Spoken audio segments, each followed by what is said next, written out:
नमस्कार दोस्तों, मैं लक्ष्मण यादव आज आपके सामने फिर से प्रदर्शित हो चुका हूं। आज हम लोग स्टार्ट करेंगे class 10th chemistry. Class 10th chemistry अध्याय फर्स्ट यानी पहला चैप्टर रासायनिक अभिक्रिया एवं समीकरण को स्टार्ट करेंगे। इसको जो है पढ़ने से पहले आपको समझो जो है केमिस्ट्री आपके यहाँ से बेस तैयार होगा। पहली बात, अगर यह टॉपिक और यह चैप्टर अगर अच्छे से पढ़ लिए तो केमिस्ट्री का बेस तुमको लगभग में तैयार हो जाएगा। तो इस टॉपिक को अच्छे से पढ़ो। तो मैं यहाँ पर ढेर सारे इंपॉर्टेंट बातें बताने वाला हूँ जो आपके लिए बहुत उपयोगी है। तो चूंकि बातों को ध्यान से सुनना। रासायनिक अभिक्रिया एवं समीकरण, यह चैप्टर का नाम है केमिकल रिएक्शन एंड इक्वेशंस। बहुत इंपॉर्टेंट टॉपिक है। इन सभी बातों को रासायनिक अभिक्रिया और समीकरण से अध्ययन करने से पहले मैं एक चीज बताता हूँ। आप जो है दैनिक जीवन में अपने आसपास बहुत सारे परिवर्तन देखने को मिलता है कि नहीं। जिससे में यह मार्कर है, मार्कर का कैप खोल दिया, परिवर्तन हुआ, बर्न कर दिया, परिवर्तन हो गया। दूध से दही का बनना, ये भी परिवर्तन है कि नहीं। बर्फ से पानी का बनना, पानी से बर्फ का बनना, ये भी हमारा क्या है, परिवर्तन है। जैसे दूध का पकना, ये भी हमारा क्या है, परिवर्तन है। लकड़ी का जलना, ये भी हमारा क्या है, परिवर्तन। ये हमारे दैनिक जीवन में जो ढेर सारे क्या है, परिवर्तन। भोजन का पचना, हम खाते हैं ठूस ठूस के 4 रोटी 5 रोटी शाम सुबह लेकर ठूस लेते हैं पेटवा में, लेकिन उसको पचाने के लिए कुछ हमको परिवर्तन करना पड़ता है। वो जो भी पचता है हमारा, पचने के बाद जो भी अपद्रव्य पदार्थ निकलता है वो अभी हमारा क्या है, परिवर्तन है। ये सभी परिवर्तन होते हैं। लेकिन यह परिवर्तन भी 2 प्रकार से होता है। जो परिवर्तन होता है, परिवर्तन चेंज, कितने प्रकार से होता है, 2 प्रकार से। पहला जो होता है भौतिक परिवर्तन होता है। क्या होता है, भौतिक परिवर्तन। जिससे मैं ढेर सारे परिवर्तन बताया। इन परिवर्तन में 2 प्रकार से परिवर्तन हो सकते हैं। कौन, एक भौतिक परिवर्तन होगा और एक होगा हमारा रासायनिक परिवर्तन। रासायनिक परिवर्तन अंग्रेजी होगी physical changing, physical changing, change. और ये होगा केमिकल चेंजिंग,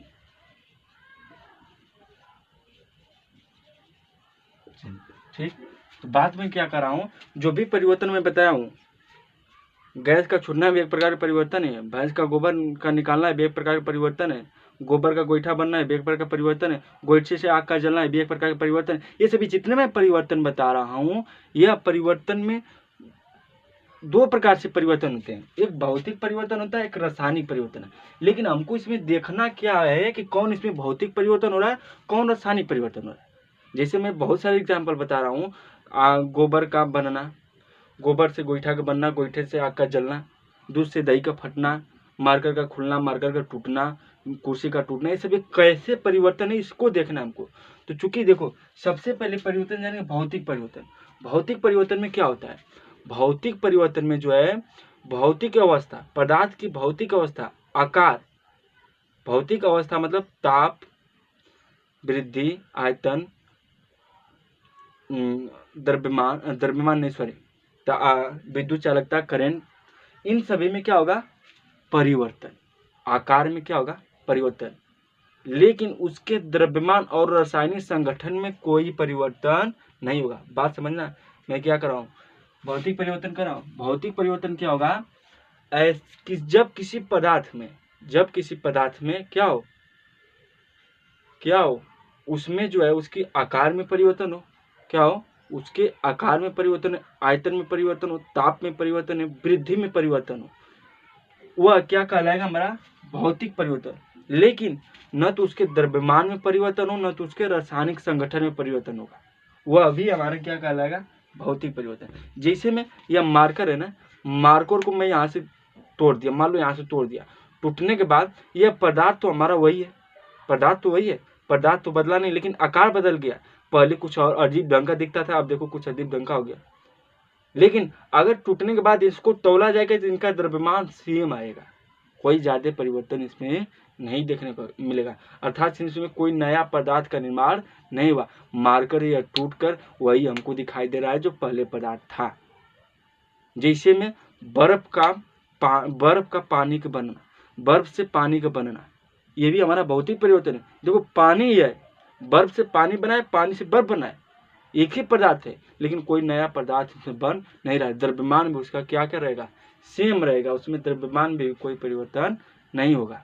तो ये सभी परिवर्तन हमारे क्या कहलाएंगे, भौतिक परिवर्तन। समझ गए। अब बात आती है रासायनिक परिवर्तन। रासायनिक परिवर्तन में क्या होता है, जब किसी पदार्थ में क्या हो, उसके द्रव्यमान में परिवर्तन हो, रासायनिक संगठन में परिवर्तन हो, वह क्या कहलाएगा, हमारा रासायनिक परिवर्तन। अर्थात नए पदार्थ का निर्माण हो, नए पदार्थ को क्या हो, निर्माण, वह क्या कहलाएगा, हमारा रासायनिक परिवर्तन। बात फिर सुनो, रासायनिक परिवर्तन क्या होता है, ऐसा परिवर्तन जब किसी पदार्थ के द्रव्यमान में परिवर्तन हो, किसमें, द्रव्यमान में परिवर्तन हो, उसके रासायनिक संगठन में परिवर्तन हो, अर्थात नए पदार्थ का निर्माण, वह क्या कहलाएगा, रासायनिक परिवर्तन। जैसे में दूध से दही का बनना, पहले पदार्थ हमारा क्या था, दूध था, दूध से फिर क्या बना, हमारा दही बना, तो नए पदार्थ का निर्माण हुआ। खूब चखते हो, लेकिन नए पदार्थ का, दूध का टेस्ट कुछ और जो है दही का टेस्ट कुछ और मिलेगा। अर्थात द्रव्यमान में भी परिवर्तन आपको देखने को मिल जाएगा। जो परिवर्तन हुआ रासायनिक संगठन परिवर्तन हो गया, और जो द्रव्यमान में भी कुछ परिवर्तन, 5 लीटर दूध लो, 2 किलो 3 किलो दही बनेगी तुम्हारी, इसमें भी परिवर्तन हुआ। यह सभी परिवर्तन क्या होगा, रासायनिक परिवर्तन। रासायनिक परिवर्तन का मतलब जिसमें नए पदार्थ का निर्माण हो, किसका, नए पदार्थ का निर्माण हो, और उसके द्रव्यमान में भी परिवर्तन हो, और रासायनिक संगठन में भी परिवर्तन होगा, वो हमारा क्या कहलाएगा, रासायनिक परिवर्तन। मैं इसकी परिभाषा नोट कर दे रहा हूँ, बात को मैं समझा दिया, तब तक परिभाषा को भी नोट कर लो, रुक जाओ। तो परिभाषा मैं लिख दिया हूँ, देख लो क्या है। भौतिक परिवर्तन, पदार्थ में होने वाले परिवर्तन जिसमें भौतिक अवस्था, आकार, भौतिक गुण जैसे में ताप, विद्युत चालकता, घनत्व आदि में परिवर्तन हो, परंतु रासायनिक संगठन द्रव्यमान में कोई परिवर्तन न हो, उसे क्या कहेंगे, भौतिक परिवर्तन। समझा दिया था मैं। जैसे में मेज का टूटना, पानी से बर्फ का बनना, बर्फ से पानी का बनना, ढेर सारे एग्जाम्पल हो सकते हैं। रासायनिक परिवर्तन परिभाषा देख लो, पदार्थ में होने वाली परिवर्तन जिसके रासायनिक संगठन द्रव्यमान में क्या हो, परिवर्तन, जिसमें रासायनिक में भी परिवर्तन हो और रासायनिक संगठन, उसे क्या कहेंगे, रासायनिक परिवर्तन। या नए पदार्थ का, यहाँ पे लिख लेना है, या नए पदार्थ का क्या हो, निर्माण, नए पदार्थ का क्या हो, निर्माण हो, उसे क्या कहेंगे हम लोग, रासायनिक परिवर्तन कहा जाता है। तो यह रासायनिक परिवर्तन, एग्जाम्पल देखो, जैसे में दूध से दही का बनना, दूध से दही का बनना, दूध से पनीर का बनना, यह सभी क्या है, नए पदार्थ का निर्माण भी हो जाए, और इसमें द्रव्यमान में भी क्या होता है, परिवर्तन होता है। यह क्या कहलाएगा, हमारा रासायनिक परिवर्तन। यह जो भौतिक परिवर्तन जो है, यह भौतिक परिवर्तन वाष्पीकरण होता है, संघनन हो सकता है, और वाष्पन हो सकता है, आसवन हो सकता है।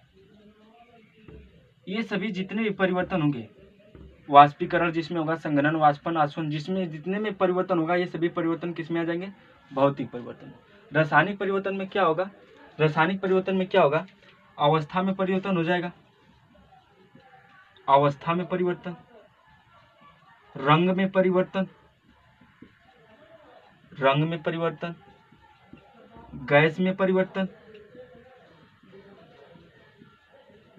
गैस में परिवर्तन, ये सभी क्या बताएंगे, हमारे रासायनिक परिवर्तन को बताएंगे। तो यह रासायनिक परिवर्तन हो गया। भौतिक परिवर्तन में कौन कौन से आते हैं, जैसे जिसमें वाष्पीकरण होगा वह भौतिक परिवर्तन में आएगा, जिसमें संघनन होगा वह भी भौतिक परिवर्तन, जिसमें वाष्पन होगा वो भी, जिस पदार्थ का वाष्पन होगा या संघनन होगा, वाष्पीकरण होगा, ये सभी किस में आ जाएंगे, भौतिक परिवर्तन। जिस पदार्थ का अवस्था में परिवर्तन हो जाएगा, रंग में परिवर्तन हो जाएगा, गैस में परिवर्तन हो जाएगा, वह क्या कहलाएगा, हमारा रासायनिक परिवर्तन। क्या कहला जाएगा, रासायनिक परिवर्तन हो जाएगा। ठीक है, तो यह थे हमारे कुछ रासायनिक परिवर्तन। अब चूंकि यह दिमाग में भी आ रहा होगा कि सर यहाँ पानी से बर्फ यानी द्रव से बर्फ ठोस में, यानी यहाँ पे दिखाया गया अवस्था परिवर्तन। चूंकि इस बात को नोट में गांठ लेना कि अभी मैं बताऊंगा, यहाँ थोड़ा सा अपवाद टाइप है, बताऊंगा मैं यहाँ इसको आगे जाकर, थोड़ा सा धैर्य रखना, क्योंकि यहाँ पर क्वेश्चन डाल के मैं छोड़ दे रहा हूँ, कन्फ्यूजन डाल के, कन्फ्यूजन बाद में हल निकलेगा, सब्र करो। यह सभी हमारे क्या होंगे, रासायनिक परिवर्तन। जिस पदार्थ में रासायनिक परिवर्तन होता है वही हमारा क्या कहलाता है, रासायनिक परिवर्तन। जिस पदार्थ में क्या हो, रासायनिक परिवर्तन होगा वही हमारा क्या कहलाएगा, रासायनिक अभिक्रिया। बात समझना मैं क्या कर रहा हूँ, क्या कर रहा हूँ, जिस पदार्थ में क्या हो, रासायनिक परिवर्तन हो, वह क्या कहलाएगा, हमारा रासायनिक अभिक्रिया। यह चूरण टाइप परिभाषा है कि जिस पदार्थ में रासायनिक परिवर्तन हो वह क्या कहलाएगा, रासायनिक अभिक्रिया। या जब दो या दो से अधिक पदार्थों को आपस में मिलाते हैं, जब दो या दो से अधिक पदार्थों को आपस में मिलाते हैं तो मिलाने से जो भी नया पदार्थ का निर्माण होता है वह क्या कहलाएगा, हमारा रासायनिक अभिक्रिया। तो इतना बातें नोट कर लो, मैं फिर रासायनिक अभिक्रिया के पास चलता हूँ। यह परिवर्तन जो बताया है आपको पहले से पढ़ चुके थे। आप हेडिंग डालो रासायनिक अभिक्रिया, जल्दी से इसको नोट करने के बाद रासायनिक अभिक्रिया पर चलते हैं। देखिए परिभाषा लिख दिया हूँ, वही परिभाषा जो बताया हूँ मैं। जिस पदार्थ में रासायनिक परिवर्तन होता है वह क्या कहलाएगा, रासायनिक अभिक्रिया। ये भी याद कर सकते हो। या जब दो या दो से अधिक पदार्थों को मिलाने से नए पदार्थ का निर्माण होता है उसे क्या कहते हैं, रासायनिक अभिक्रिया कहते हैं। तो इसको भी परिभाषा याद कर सकते हो। जैसे में जब हाइड्रोजन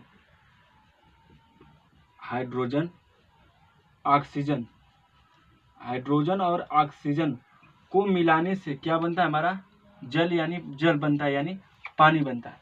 इसको मिलाया कैसे जाता है, इसका रेशियो होता है, अनुपात होता है, तो आगे चर्चा होगी। लेकिन हमको सिर्फ पदार्थ को क्या करें, मिला रहे हैं। हमारा क्या आप करें, हाइड्रोजन यानी प्रतीकात्मक चिन्ह क्या हो जाएगा, H, ऑक्सीजन क्या हो जाएगा, O हो जाएगा। तो यह अभिक्रिया करके क्या बना लेगा, हमारा H2O। क्या बने लेगा, H2O। ठीक, 2O। इस प्रकार से हमारा क्या बनता है, जलीय एग्जाम्पल था। जब दो या दो से अधिक पदार्थों को मिलाया जाता है, देखो दो पदार्थ थे हमारे, हाइड्रोजन और ऑक्सीजन, इनको मिलाने से नए पदार्थ का निर्माण होता है। यह क्या कहलाएगा, हमारी क्रिया रासायनिक अभिक्रिया कहलाती है। यह क्या कहलाएगा, हमारा रासायनिक अभिक्रिया कहलाएगा। तो इस बात को नोट कर लो जल्दी से, फिर इसके बाद आगे चलते हैं। हो गया। अब देखो रासायनिक अभिक्रिया में जो है कुछ पद होते हैं, कुछ पद भाग लेते हैं। हेडिंग डाल लो, रासायनिक अभिक्रिया में भाग लेने वाले पद। हेडिंग डाल लो, रासायनिक अभिक्रिया में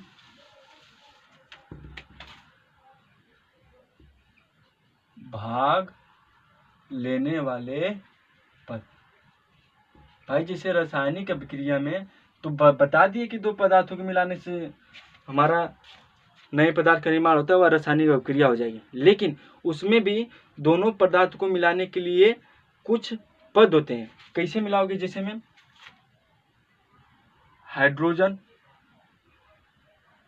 हाइड्रोजन और किसको मिलाए थे, दो पदार्थ, ऑक्सीजन को मिलाने से क्या बना था, हमारा जलीय रासायनिक अभिक्रिया तो होगी। लेकिन जैसे में H4H और O2 मिलकर क्या बनाया था, 2H2O, ये बनाया था। लेकिन इसमें पद है, जो पदार्थ हैं आपस में मिल रहे हैं, जो पदार्थ हाइड्रोजन और ऑक्सीजन आपस में मिलने के बाद एक नया अलग से पदार्थ बना रहे हैं। तो जो दोनों पदार्थ जब आपस में मिल रहे हैं तो यह पद हमारा होगा अभिकारक। यह पदार्थ हमारा क्या होगा, अभिकारक। जैसे ही इन दोनों के मिलने से नया पदार्थ बनेगा वो हमारा क्या हो जाएगा, उत्पाद। क्या होगा, हमारा उत्पाद। देखो यह दोनों क्या करें, रासायनिक अभिक्रिया में क्या करें, भाग ले रहे हैं। जो रासायनिक अभिक्रिया में भाग लेता है वह क्या कहलाता है, हमारा भैया अभिकारक। जो रासायनिक अभिक्रिया में भाग लेता है वह क्या कहलाता है, अभिकारक। ठीक। और इन अभिकारकों से यानी इन पदार्थों को मिलाने से क्या होता है, क्या बनता है, उत्पाद। या ऐसे पदार्थ जिनका निर्माण रासायनिक अभिक्रिया में होता है वह क्या कहलाते हैं, हमारे उत्पाद। परिभाषा सुनो, देखो अभिकारक किसे कहते हैं, जो रासायनिक अभिक्रिया में क्या करते हैं, भाग लेते हैं। रासायनिक अभिक्रिया में भाग लेने वाले पदार्थ को बात समझना, जो भी रासायनिक अभिक्रिया में भाग लेने वाले पदार्थ होंगे वह क्या कहलाएंगे, हमारे अभिकारक। और जो पदार्थ रासायनिक अभिक्रिया में निर्माण होते हैं, बनते हैं, जो पदार्थ रासायनिक अभिक्रिया में बनते या निर्माण होता है वह क्या कहलाता है, उत्पाद। जिससे उत्पाद में हमारे क्या हो जाएंगे, जल हमारा क्या हो जाएगा, उत्पाद, और ऑक्सीजन और हाइड्रोजन क्या हो जाएंगे, अभिकारक। बात समझ रहे हो। रासायनिक अभिक्रिया जो है मैं तो कह दिया कि दो पदार्थों को मिला दो तो रासायनिक अभिक्रिया हो जाएगी, लेकिन दो पदार्थों को मिला रहे तो उन दोनों पदार्थों में जो भी रासायनिक अभिक्रिया में भाग ले रहा है वह क्या हमारा अभिकारक होगा, और जो रासायनिक अभिक्रिया में नए पदार्थ का निर्माण कर रहा है वह हमारा क्या होगा, उत्पाद होगा। तो इस बात को अपने दिमाग में बैठा लो कि जो रासायनिक अभिक्रिया में भाग लेगा वह अभिकारक होगा, जो रासायनिक अभिक्रिया में जिसका निर्माण होगा, जिस पदार्थ का निर्माण होगा वह उत्पाद होगा। निर्माण किसका हुआ है, जल का, तो यह क्या हो जाएगा हमारा उत्पाद। किन किन पदार्थों को मिलाएं, हाइड्रोजन और ऑक्सीजन को मिलाएं तो ये हमारे क्या हो जाएंगे, अभिकारक। यह अब हमारे मिल रहे हैं, भाग कर रहे हैं, आपस में जुड़ रहे हैं, तब जाकर हमारे रासायनिक अभिक्रिया को या नए पदार्थ को निर्माण करेंगे। नहीं जुड़ेंगे भैया तो नहीं निर्माण करेंगे। जैसे हम पति और पत्नी, ये तो तुरंत बात है, सब जानते हो, जब तक जुड़ेंगे तब तक हम जैसे इंसान आएंगे नहीं। तो उसी प्रकार से कंक्लूजन है, ठीक है, बात समझे। तो इस बात को नोट कर लेना, अच्छे से नोट कर लो। फिर बस टॉपिक यहीं तक रोकते हैं हम, आगे फिर देखते हैं कल, तो नोट कर लो। आगे जो है और महत्वपूर्ण बातें होने वाली है। रासायनिक समीकरण पढ़ने को मिलेगा, रासायनिक अभिक्रिया का प्रकार पड़ेगा, कौन कौन से प्रकार होते हैं मोस्ट, और रासायनिक अभिक्रिया क्यों आवश्यक है, रासायनिक अभिक्रिया को संतुलित करना क्यों आवश्यक है, क्यों जरूरी है, इन सभी बातों का भी गहन अध्ययन करना आवश्यक है। तो एग्जाम में इससे ज़्यादा क्वेश्चन आते हैं, रासायनिक समीकरण को संतुलित करना 2-4 नंबर के आ जाते हैं, जो बहुत ही इंपॉर्टेंट है। कल से हम लोग उसी को स्टार्ट करेंगे। तो हम लोग क्या पढ़ें, परिवर्तन कितने प्रकार के होते हैं, 2। रिपीट कर रहा हूँ, कितने प्रकार के होते हैं, 2। एक भौतिक परिवर्तन, एक रासायनिक परिवर्तन। भौतिक परिवर्तन में क्या होता है, न तो द्रव्यमान और रासायनिक संगठन में कोई परिवर्तन नहीं होता है। रासायनिक परिवर्तन में क्या होता है, द्रव्यमान में परिवर्तन होता है और रासायनिक संगठन में परिवर्तन है, वह क्या होता है हमारा रासायनिक परिवर्तन। और यही रासायनिक परिवर्तन हमारी क्या होती है, रासायनिक अभिक्रिया, या 2 या 2 से अधिक पदार्थों को आपस में मिलाने से जो भी नया पदार्थ बनता है वह क्या होता है, हमारा रासायनिक अभिक्रिया। समझ रहे हो। यह रासायनिक अभिक्रिया किससे हुआ, रासायनिक अभिक्रिया में कितने पद होते हैं, 2। एक अभिकारक होता है, एक उत्पाद। अभिकारक क्या होता है, जो रासायनिक अभिक्रिया में भाग लेता है, जुड़ता है, पदार्थों को आपस में मिलाता है। और जो उत्पाद होता है, उन पदार्थों से बनकर नया पदार्थ निर्माण होता है, वह हमारा क्या होता है, उत्पाद। देखो, अगर पढ़ाई नहीं करोगे तुम्हारे लिए हानिकारक है, पढ़ाई सबसे जरूरी है। तो अगर भैया देखो वीडियो हमारा अच्छा लगता है तो लाइक कीजिए, कमेंट कीजिए, शेयर कीजिए। अगर नहीं अच्छा लगता है तो तुरंत डिसलाइक कर दो, हमें कोई दिक्कत नहीं है। हम मजाक नहीं कर रहे, तुम्हारे सामने तुमको समझा रहे, बता रहे हैं, दिल से बता रहे हैं। तो धन्यवाद। लाइक और कमेंट करो, इतना शेयर करो कि हम खुद परेशान हो जाए। ठीक है, फिर मुलाकात होगी अगले वीडियो में। कोई भी दिक्कत परेशानी होती है तो कमेंट आपके लिए बनाए, हमेशा कमेंट कर सकते हो। ठीक है, बाबा, टाटा।